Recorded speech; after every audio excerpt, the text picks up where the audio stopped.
दोस्तों कल के वीडियो में हमने डिस्कस किया था कि 20 दिसंबर को प्रतिवर्ष अंतर्राष्ट्रीय मानव एकजुटता दिवस यानी कि इंटरनेशनल ह्यूमन सॉलिडेरिटी डे के रूप में मनाया जाता है, जिसका आयोजन यूनाइटेड नेशन करता है। 2005 से इसकी शुरुआत हुई थी। अब बात करेंगे 21 दिसंबर की। तो दोस्तों 21 दिसंबर को कोई भी खास इंटरनेशनल डे नहीं है, लेकिन भारत में खुशहाल परिवार दिवस के रूप में इसे मनाया जा रहा है और इसका आयोजन दूसरी बार दिसंबर के महीने में किया जा रहा है। 21 दिसंबर को पहली बार इसका आयोजन हुआ था, कब? 21 नवंबर को, यानी कि पिछले महीने में 21 नवंबर को इसका आयोजन किया गया था। ठीक है, और इसका आयोजन कौन कर रहा है? राष्ट्रीय स्वास्थ्य मिशन इसका आयोजन कर रहा है और इस मौके पर सभी सामुदायिक और प्राथमिक स्वास्थ्य केंद्रों पर दंपति को परिवार नियोजन के लाभ और तरीकों की जानकारी दी जाएगी। चलिए शुरू करते हैं। आज जितने भी इंपॉर्टेंट एमसीक्यूज हैं, पहला प्रश्न ये बनेगा कि 2021 का जो G7 शिखर सम्मेलन है, जिसका आयोजन ब्रिटेन में किया जाना है, तो ब्रिटेन ने 3 अतिथि राष्ट्रों को भी निमंत्रित किया है उसमें पार्टिसिपेट करने के लिए। कौन सा एक देश, इन चारों में से कौन सा एक देश है जो इसमें शामिल नहीं है?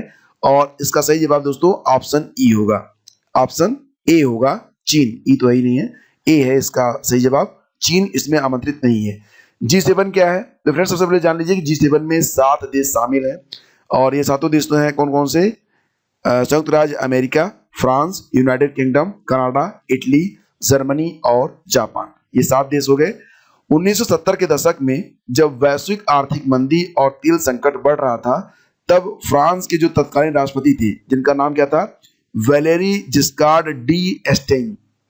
वैलेरी याद रखना आप, इतने से आपको याद हो जाएगा। इन्होंने G7 की आधारशिला रखी थी। 1975 में G7 का गठन हुआ, तब इसमें केवल 6 संस्थापक देश थे, कनाडा इसमें नहीं था।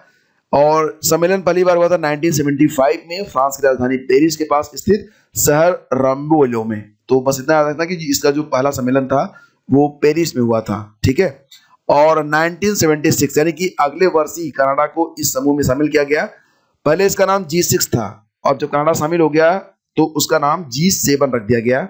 G7 इसका कोई मुख्यालय नहीं है, न ही कोई चार्टर है, न कोई इसका सचिवालय है।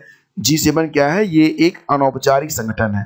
ठीक है, और 2021 में G7 का जो शिखर सम्मेलन होगा, इसका आयोजन ब्रिटेन में किया जाएगा। ठीक है दोस्तों, ब्रिटेन अगले साल होने वाले G7 समिट की मेजबानी करेगा। इसमें शामिल होने के लिए ब्रिटेन ने प्रधानमंत्री नरेंद्र मोदी को बुलावा भेजा है। प्रधानमंत्री बोरिस जॉनसन ने पीएम नरेंद्र मोदी को अगले साल 2021 ब्रिटेन की मेजबानी में होने वाले G7 समिट में शामिल होने के लिए न्योता भेज दिया है, जिसे भारत ने स्वीकार भी किया है। एक क्वेश्चन और भी बन सकता है इससे, बहुत इंपॉर्टेंट क्वेश्चन ये बनेगा कि गणतंत्र दिवस 2021 पर भारत के मुख्य अतिथि कौन है? तो दोस्तों ये होंगे बोरिस जॉनसन, जो कि प्रधानमंत्री हैं ब्रिटेन की। ये काफी इंपॉर्टेंट है, इसको जरूर आप याद रखना। ठीक है, अब देखो अगला जो क्वेश्चन है ये भी बहुत इंपॉर्टेंट है। सबसे पहले तो मैं आपको ये बता दूं कि जो आर्टेमिस मिशन है, ये आर्टेमिस मिशन क्या है थोड़ा सा समझ लीजिए। आर्टेमिस मिशन जिसको 2023 तक चांद पर भेजा जाना है, और ये जो आर्टेमिस मिशन है इसका आयोजक है नासा। नासा मतलब अमेरिकन अंतरिक्ष एजेंसी है नासा।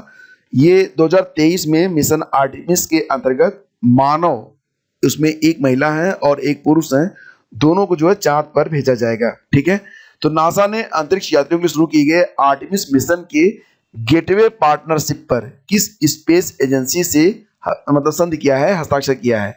तो दोस्तों ये है CSA। CSA मतलब कनाडाई स्पेस एजेंसी। ये जरूर याद रखना, काफी इंपॉर्टेंट क्वेश्चन मुझे लग रहा है और एग्जाम ये पूछा भी जा सकता है। तो आर्टेमिस मिशन के बारे में मैंने आपको बता दिया कि आर्टेमिस कार्यक्रम अमेरिकी अंतरिक्ष एजेंसी नासा के द्वारा निर्देशित एक अंतरिक्ष कार्यक्रम है, जिसका लक्ष्य हमारे चांद पर फिर से मनुष्यों को भेजना है और उसके बारे में और ज्यादा जानकारी को कलेक्ट करना है। आर्टेमिस नाम क्यों रखा गया? क्योंकि आर्टेमिस ये अपोलो की जुड़वा बहन और ग्रीक यूनानी जो पौराणिक कथाएं हैं उसमें चंद्रमा की देवी कहा जाता है आर्टेमिस को, जिसकी वजह से अब ये जो अभियान है इसे चांद पर भेजा जाना है, तो इसे चंद्रमा की देवी आर्टेमिस के नाम पर इसका नाम रखा गया है। ठीक है, आगे बढ़ते हैं। अब देखो सबसे पहले तो यही क्वेश्चन है कि NGFS का मुख्यालय कहां पर है। बात करते हैं अभी हम लोग NGFS के बारे में, काफी इंपॉर्टेंट पॉइंट है ये। तो NGFS का फ्रेंड्स जो मुख्यालय है वो स्थित है पेरिस में। ऑप्शन ए इसका बिल्कुल करेक्ट है, NGFS। अब बात करेंगे NGFS क्या है। तो दोस्तों NGFS मतलब network for grinning the financial system. Network for grinning the financial system.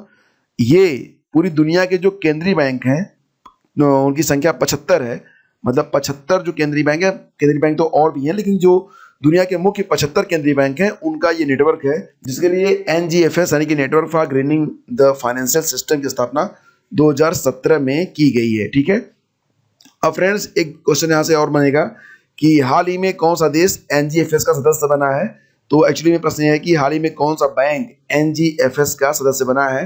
तो ये फेडरल रिजर्व बैंक है। फेडरल रिजर्व बैंक कहाँ का? ये अमेरिका का केंद्रीय बैंक है। ठीक है, जो कि NGFS का सदस्य बन गया है अभी हाल ही में। अगला क्वेश्चन बनेगा कि हाल ही में विश्व बैंक ने भारत में बांधों की सुरक्षा और संचालन में सुधार के लिए कितनी राशि मंजूर की है। भारत में बांधों की सुरक्षा और संचालन में सुधार के लिए कुल $250 मिलियन की राशि जो है विश्व बैंक ने स्वीकार की है। दोस्तों यहाँ पर बात करेंगे हम लोग, ये एक प्रोजेक्ट है जिसका नाम है DRIP, ड्रिप प्रोजेक्ट। ड्रिप का मतलब होता है dam rehabilitation and improvement project. 2012 में लॉन्च हुआ था भारत में।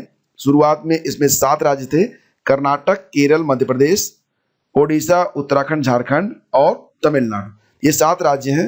और दोस्तों यहाँ पर एक क्वेश्चन है आप लोगों के लिए, बताइए कि काठी बांध ये उत्तर प्रदेश में है। अब आपको ये बताना है कि काठी बांध उत्तर प्रदेश की किस नदी और किस स्थान पर स्थित है। बहुत इंपॉर्टेंट क्वेश्चन, स्टेटिक जीके के अंतर्गत। ठीक है, बताइए अगर इसका जवाब आप जानते हैं, नहीं जानते हैं तो सर्च करिए और जवाब लिखिए, बाकी लोग रिव्यू कर देंगे। हाल ही में किस फुटबॉलर ने महान फुटबॉलर पेले जो कि ब्राजील के थे के 643 गोल के रिकॉर्ड की बराबरी कर ली है। ये कौन है? ये पेले हैं, ब्राजील के महान फुटबॉलर। तो दोस्तों इनके रिकॉर्ड की बराबरी की है किसने? लियोनेल मेसी ने। अर्जेंटीना के खिलाड़ी हैं लियोनेल मेसी, यहाँ पर आप देख सकते हैं, और जिसके लिए पेले ने इनको बधाई भी दी है। तो दोस्तों लियोनेल मेसी ने 2004 से लेकर अब तक बार्सिलोना की तरफ से 643 गोल दागे हैं। इस तरह से उन्होंने पेले के 1957 से 1974 तक सांतोस की तरफ से किए गए सर्वाधिक गोल के रिकॉर्ड की बराबरी कर ली है। मेसी बार्सिलोना और स्पेनिश लीग में सर्वाधिक गोल करने वाले खिलाड़ी बन गए हैं। तो अगला क्वेश्चन भी काफी इंपॉर्टेंट है। भारतीय क्रेडिट रेटिंग एजेंसी ICRA ने वित्तीय वर्ष 2021-22 में भारतीय अर्थव्यवस्था में कितने प्रतिशत की गिरावट आने की उम्मीद जताई है। तो फ्रेंड्स इसका सही जवाब है 7.8%। तो ऑप्शन ए इसका बिल्कुल करेक्ट है। और दोस्तों ICRA के CEO हैं N शिवरामन, ऑनर है इसका जो मूडी कॉर्पोरेशन है अमेरिका का, वही इसको गवर्न करता है। तो फ्रेंड्स करंट अफेयर्स के प्रश्नों की सीरीज लगातार जारी है और जितने भी इंपॉर्टेंट करंट अफेयर्स बन रहे हैं for all the upcoming exams हम लोग लगातार डिस्कस कर रहे हैं। और अगर आप इस सीरीज में बने रहना चाहते हैं तो चैनल को सब्सक्राइब कर लें, नीचे लाल कलर में आपको मिल जाएगा ये बटन सब्सक्राइब, उसको दबाइए, शेयर करिए दीजिएगा वीडियो को ताकि हमको भी समर्थन मिल जाए। और नीचे लाइक का जो बटन है इसको ऐसा बना दीजिएगा।